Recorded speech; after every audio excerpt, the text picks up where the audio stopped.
បទពិសោធន៍ថ្មីសម្រាប់ដំណើរកម្សាន្តរបស់លោកអ្នកនៅប្រទេសម៉ាឡេស៊ីមិនពិបាកដូរលុយឬទុកដាក់សាច់ប្រាក់ច្រើនតាមខ្លួនទៀតទេ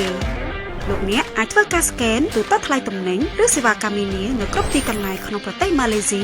ជាមួយគណនីប្រាក់រៀលបានភ្លាមៗដោយគ្រាន់តែមាន AC Super App តែប៉ុណ្ណោះ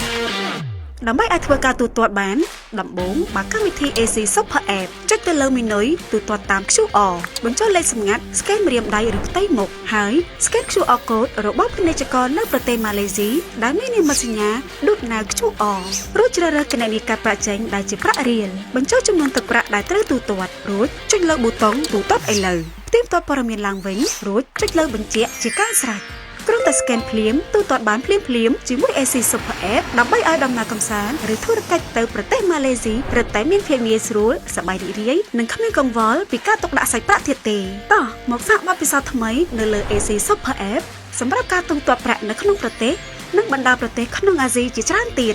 សូមអរគុណ AC Lida ប្រជាធនាគារដែលលោកអ្នកជឿទុកចិត្ត